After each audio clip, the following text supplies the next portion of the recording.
4 minutes ago, a video file finished uploading from a research vessel in the North Atlantic. And what it contains is going to fundamentally change everything you thought you knew about the most documented shipwreck in history. This is not a flyover of the famous bow. This is not a tour of the debris field. This is the first footage ever captured from inside the Titanic's rooms. The actual rooms, the corridors, the sealed spaces that have been sitting in total darkness under more than 2 miles of black water since April 15th, 1912. And what the camera found in there, the shoes, the handprints, the open doors, the telegraph frozen on the wrong reading, the scorch marks in a boiler room that should have changed everything about this story a century ago, is not what anyone expected to find. Because the story we have told ourselves about how this ship died for 111 years is not what the wreck itself is telling us. And the wreck is the only witness that has never been asked to protect anyone's reputation. Let us start with why this footage is only happening right now in 2024 and not decades earlier, because the reason explains everything about how dangerous this place actually is. The Titanic lies nearly 12,500 feet beneath the surface of the North Atlantic, roughly 370 miles off the coast of Newfoundland. At that depth, the pressure is around 6,000 pounds per square inch. That is the equivalent of stacking the weight of a small car onto every single square inch of surface. The temperature down there hovers just barely above freezing, around 1 degree Celsius, in a darkness so complete that no light from the sun has touched it since the ocean formed. A human being sent down without protection would not drown. The pressure would collapse them before the water ever entered their lungs.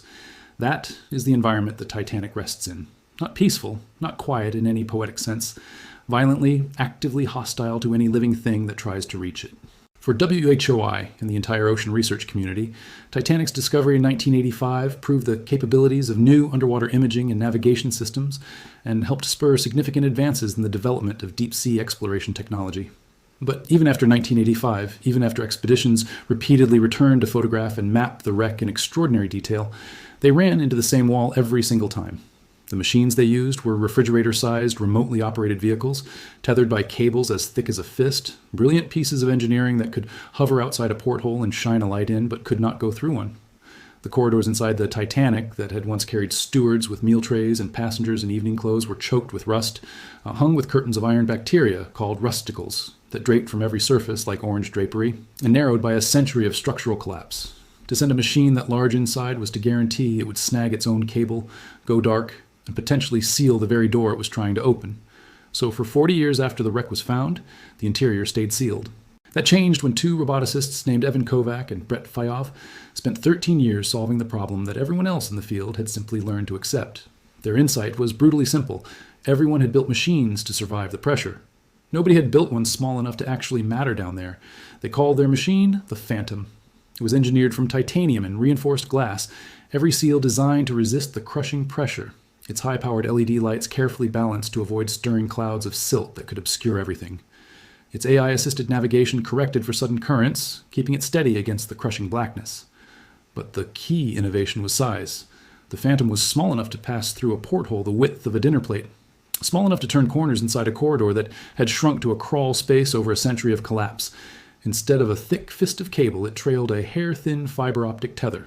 A single strand of glass, barely thicker than a fishing line, feeding images back up through 2.5 miles of black water in real time. Its cameras were the whole point. At 12,000 feet, there is no light at all. The sun gives up somewhere far above. Every ordinary camera down there is completely blind, unless it brings its own light source.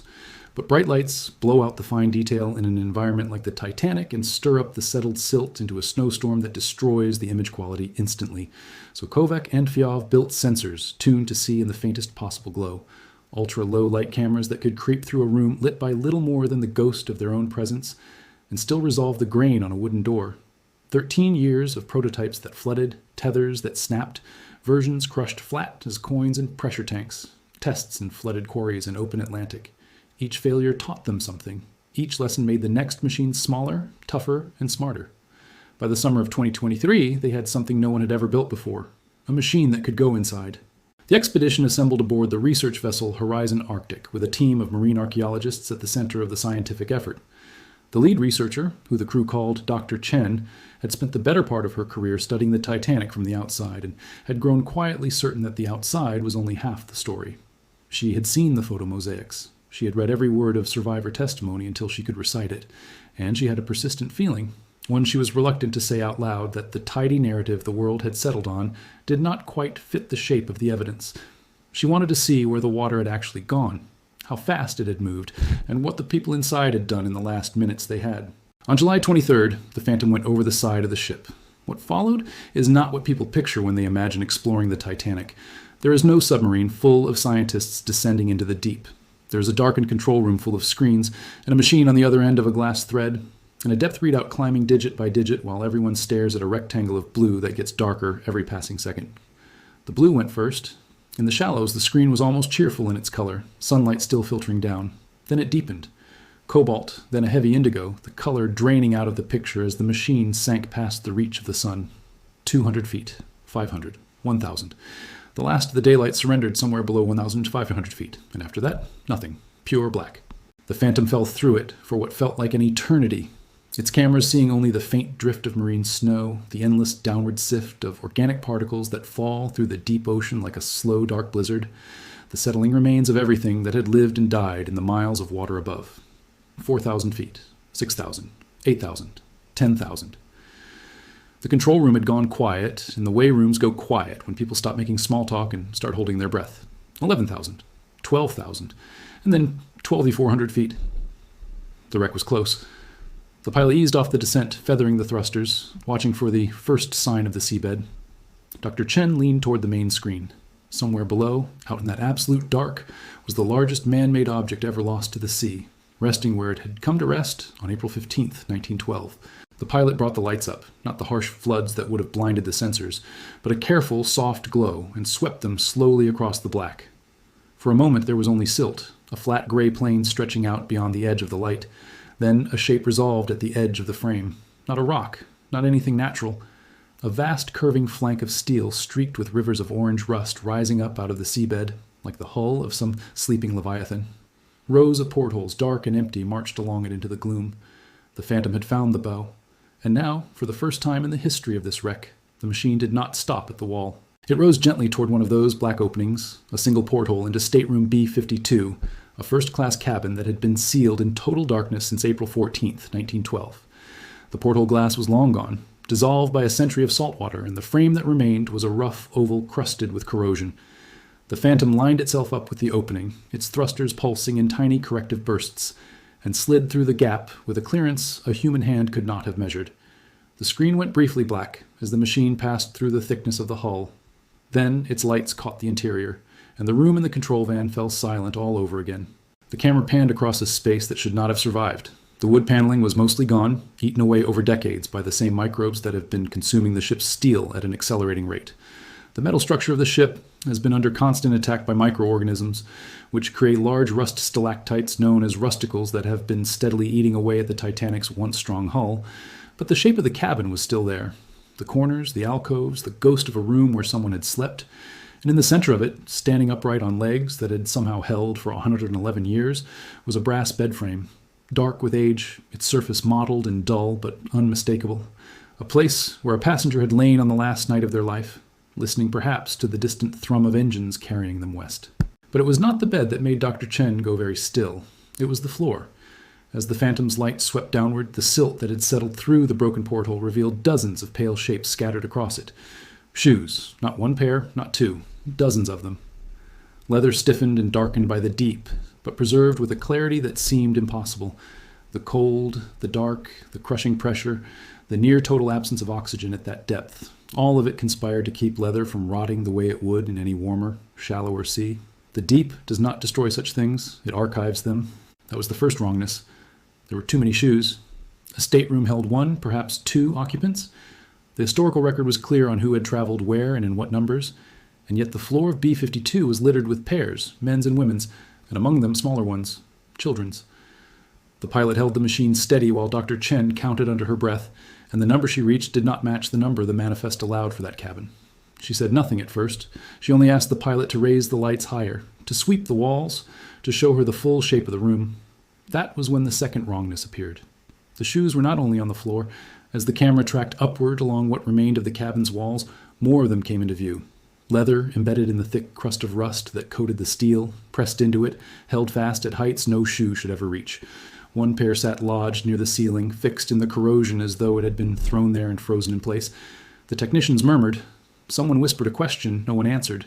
Because shoes do not climb walls, they do not embed themselves near the ceiling of a room. Something had put them there. Some force, some violence, some churning chaos that had picked up everything in that cabin and flung it against every surface at once. Dr. Chen sat back in her chair and let out a slow breath. When she finally spoke, her voice was quiet and careful, the voice of someone choosing each word because she understood how much it might mean. She said the distribution of the artifacts, the sheer number, the way they were embedded high on the walls and driven into the ceiling, did not fit the story anyone had ever told about how this ship had died. It did not fit a slow, orderly flooding. It fit something violent, something sudden, something chaotic enough to tumble a sealed room end over end while the water came in. For over a century, the accepted account had been almost gentle in its cruelty. The iceberg opened holes below the waterline, the story went, and the sea rose steadily through the forward compartments, deck by deck, hour by hour, giving the ship 2 hours and 40 minutes to fill and settle and finally break. It was a slow drowning. Terrible, but slow. Enough time for the lifeboats, enough time for the band, enough time in the telling for a kind of doomed dignity. But the evidence spread across the floor and walls of stateroom B-52 suggested nothing gentle at all. It suggested that, at least in some parts of the ship, the water had not risen. It had erupted. It had come in with a force that turned a bedroom into a spinning drum and gave whoever was inside not minutes to understand what was happening, but seconds. The pilot moved the Phantom deeper, and the lights found more. A porcelain wash basin, cracked but whole, a twist of brass fixture, and near the back wall, half buried in silt, the small dark curve of a child's shoe, the size that fit a foot no bigger than a hand. The van went completely silent. Dr. Chen did not ask the pilot to zoom. She only looked at it for a long moment and then quietly asked him to move on, to take the machine back out through the porthole and down toward the lower decks, toward the third-class berths deep in the forward end of the vessel.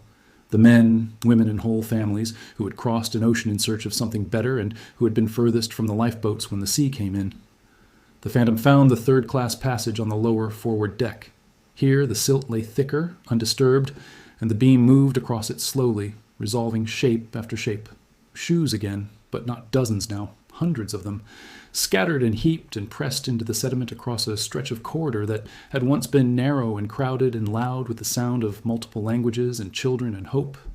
And among them, smaller things. A wooden horse, its painted mane long dissolved, but its carved shape unmistakable, lying on its side as though a hand had just let it go. A tiny leather boot no longer than a thumb. And near a collapsed doorframe resting almost upright in the silt, a doll with a porcelain face. Its glass eyes still catching the drone's light after 111 years in absolute dark. Its dress was gone. Its body was gone. But that small, pale face looked directly into the camera. In the control van on the deck of the Horizon Arctic, someone reached over and turned the monitor's volume down. Though there was no sound to lower, it was simply something to do with their hands.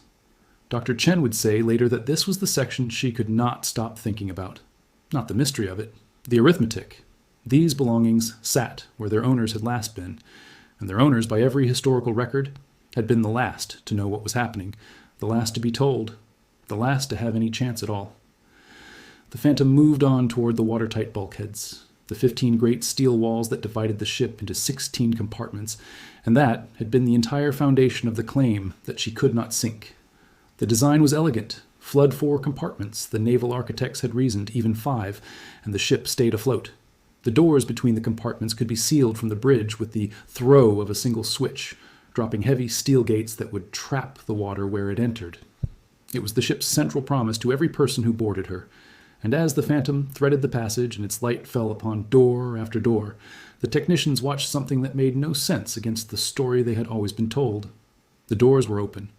It is true that most of Titanic's watertight doors were opened about an hour after the collision by the engineers in order to bring pumping pipes from the stern to bear at the bow where seawater was flooding in fast. These were never closed again, not torn from their tracks, not crushed, not jammed by debris. Open, standing exactly as they would have stood on an ordinary evening before the collision. Gates raised, passages clear, one after another, down the length of the flooded interior. Dr. Chen leaned toward the screen and said very quietly that this changed everything about the timeline. A ship with her doors sealed dies slowly. A ship with her doors open dies in a hurry. The machine climbed along Scotland Road, the wide working passage that had once run the length of the ship, carrying crew back and forth between departments. The lights swept the walls and the pilot slowed without being asked. There, preserved in the rust as negative space, as clean shapes where hands had once pressed and held, were prints. Not one or two. Hundreds of them. All of them oriented the same way, all reaching toward the stern, toward the third-class stairwells that led up and out. And low on the wall, no more than 3 feet from the deck, a single small set. A child's hand spread flat against the steel, pointed not away from the water, but toward the stairs that by then would already have been filling. No one in the van spoke for a long time. The Phantom pushed higher still into the collapsed wheelhouse, and there, canted but legible, stood the engine order telegraph. Its dial had frozen at the moment power was lost. And it did not read stop. It did not read full astern, the desperate reverse a captain throws when he sees ice ahead. It read full ahead.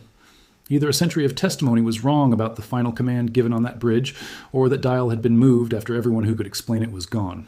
Sinan Molyneux, who has spent decades studying the Titanic, contends that a fire spontaneously lit inside one of the Titanic's enormous coal bunkers critically weakened a crucial segment of the ship's hull before it ever left Southampton. The Phantom's descent to Boiler Room 6 appeared to confirm what documentary evidence and photographic analysis had been suggesting for years.